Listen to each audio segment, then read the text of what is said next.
Olá, sejam bem-vindos a mais um Por Dentro do Mercado Imobiliário. Como vocês podem ver, estamos de casa nova, cenário novo e com muita vontade de continuar esclarecendo para vocês as dúvidas que o mercado mais tem e que são simples e muito objetivas. Então hoje nós vamos dar a sequência daquele primeiro que a gente tinha gravado, que foi a pauta sobre o IGPM, que assustou todo mundo lá em novembro, quando o IGPM estourou 20%. E por que essa é a sequência? Porque hoje nós vamos explicar a diferença de contratos. Lembrando que a gente monitora escritório, galpão logístico e shopping centers. Por hora, o shopping center vai ficar de fora dessa explicação, porque são contratos muito diferentes. Já os escritórios e os condomínios logísticos, eles têm muita similaridade entre eles e por isso as regras que a gente vai explicar aqui servem para esses dois tipos de produto. Vale lembrar que é sempre importante vocês terem um advogado, terem uma consultoria imobiliária junto de vocês na hora dos contratos. Então isso aqui é só para, como o próprio nome diz, desmistificar o mercado. A gente só quer falar o português mais claro de coisas que parecem muito absurdas. Então, para começar aqui, a gente precisa citar a lei que rege os contratos, né? Que é a lei do inquilinato. Então, a lei 8245/91, que é a lei dos contratos típicos, né? Então, a gente vai explicar a diferença de um contrato típico para um atípico. Começando pelo contrato típico, e uma das coisas muito interessantes, né? Todo mundo pensa que existe um prazo mínimo de contrato, né? Muitas vezes a gente já passou por isso na vida. Ah, não, você tem que alugar por no mínimo tanto tempo. Mentira, não existe um prazo mínimo. A lei não determina um prazo mínimo. Você pode alugar por um mês, por um ano, por 10. É você, inquilino e proprietário, que convencionam o prazo do aluguel. Então isso é a primeira dica, é uma das mais importantes. A segunda dica, os reajustes anuais por indexador definido.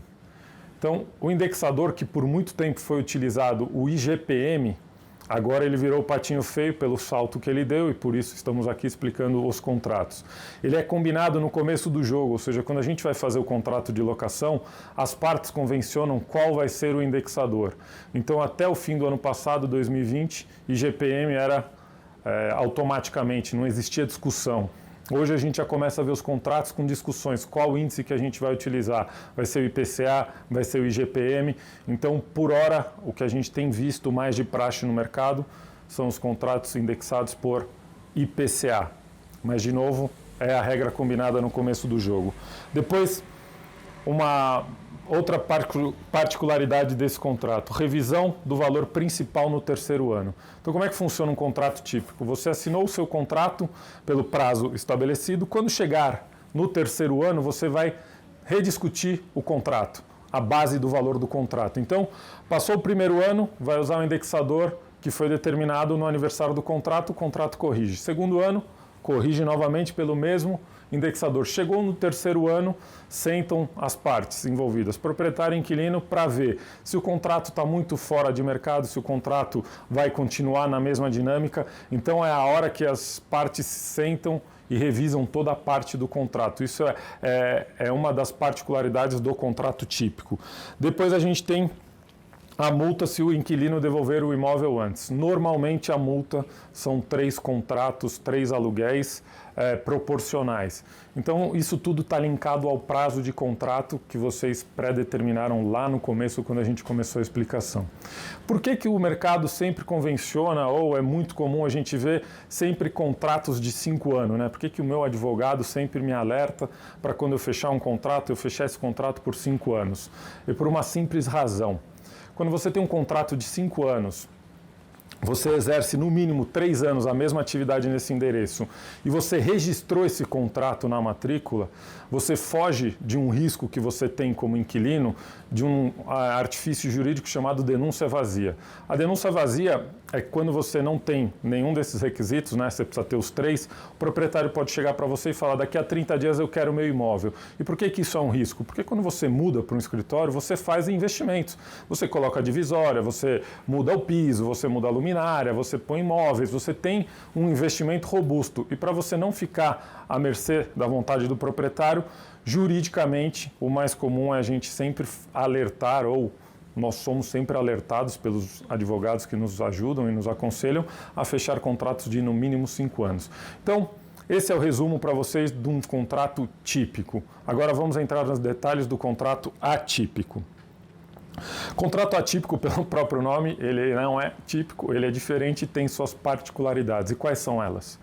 Normalmente, o contrato atípico, ele é feito num prazo de 10 anos, renováveis por mais 10 anos. Ah, posso fazer por 7? Pode. Posso fazer por 15? Pode. De novo, as partes combinam qual é o prazo deste contrato. Então, ele sempre vem num prazo longo, mais do que aqueles 5 anos que é convencionado, e com uma renovatória de preferência para o inquilino atual.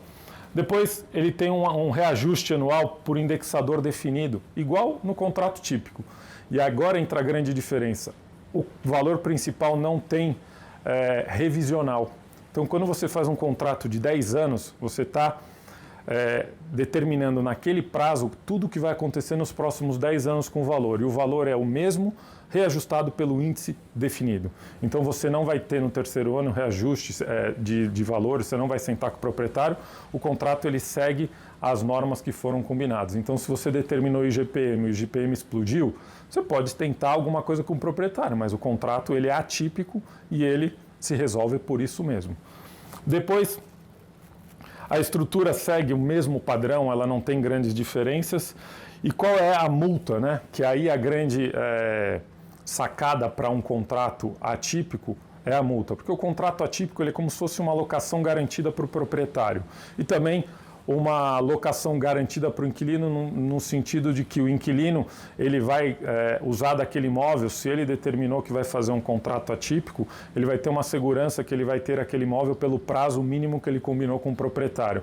Então ele não precisa se preocupar com denúncia vazia, ele não precisa se preocupar com oscilação de mercado, ele precisa se preocupar com a atividade dele. Então, para o lado do proprietário é uma segurança muito boa, porque você não esquenta a cabeça pelo prazo que você tem lá. Para o inquilino, é uma situação também confortável, porque não precisa a cada 5 anos, a cada 3 anos repactuar valores, etc. Mas tem uma cláusula que é muito importante, que é a multa. Então, como é que funciona a multa num contrato atípico?